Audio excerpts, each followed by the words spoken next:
Good afternoon, ma'am. Good afternoon, Kartiki. Yeah, so ma'am, today's conversation is going to be very special for us because we are going to directly hear it from you, who is driving the vision of the institute. So let's start off with the first question. Like with so many business schools today, available for the students to opt for, what should students really look for while choosing the right one for their MBA? Okay, that's a great question.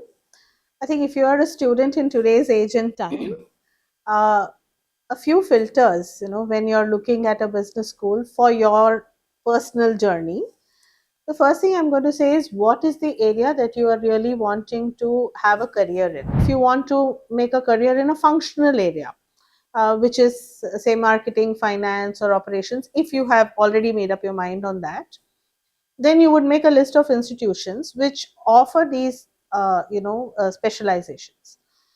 Now when it comes to specialized areas, there would be a smaller list of institutions and then you would have to make a decision. Right. So let's go with that first. Let's say if you want to pursue something in pharma or biotech or healthcare, you would come up with a short list of institutions which is providing you that. Once you have that, I'm going to say next you use a filter of legacy. How many years has this institution really been serving this particular sector? Why is this important?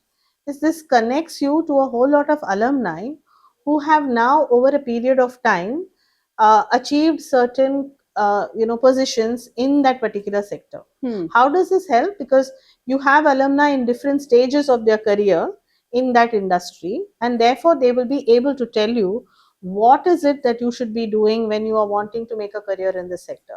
Right. How should you be preparing for the changes in the environment, be it AI, be it technology, be it quantum computing, everything that is impacting our businesses?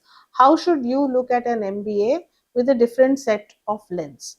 That will help a great deal. If you have an alumni strength which developed over legacy, can make that happen. Right.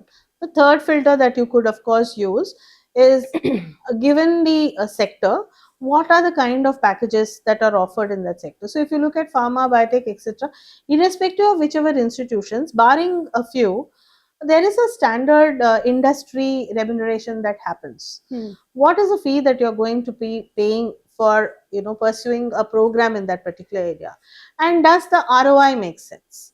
So if it's important for you to do that, because you wouldn't want to work up a huge student loan that's very difficult for you to pay off.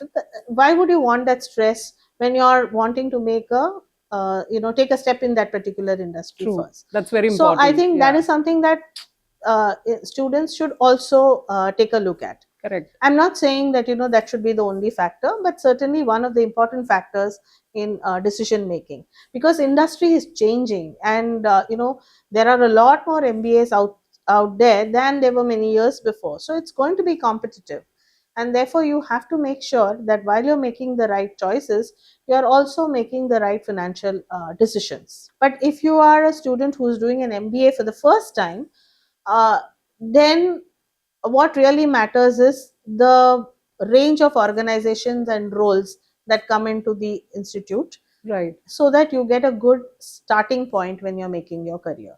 I would say these are the key parameters. Interesting. So I think the key takeaways for the question that you have addressed so far is emphasizing more on the specialization, the right Yes. specialization, the exposure, Yes. the legacy what an institute would carry, Correct. and the alumni network that comes into Absolutely. place. Right. So that's Absolutely. where it will lead you to get into the Yes. right fitment of the Yes. program as well as into the industry there. That's right. Absolutely. Great. So, any suggestions and advice, ma'am, would you like to give to the upcoming MBA aspirant who are Yeah. really looking forward to take up their careers here? Yeah. Sure. So this year has been one which is thrown up a lot of challenges. Geopolitically, there are a lot of challenges. Policy wise, there are many things that are happening.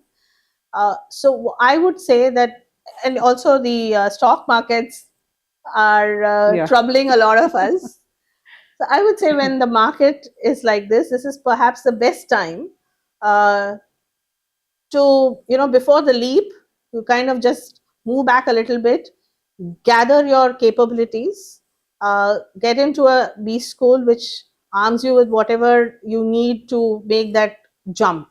So I would say use this year. I think it's a fantastic year to go back, hibernate, study, and then leap into the industry.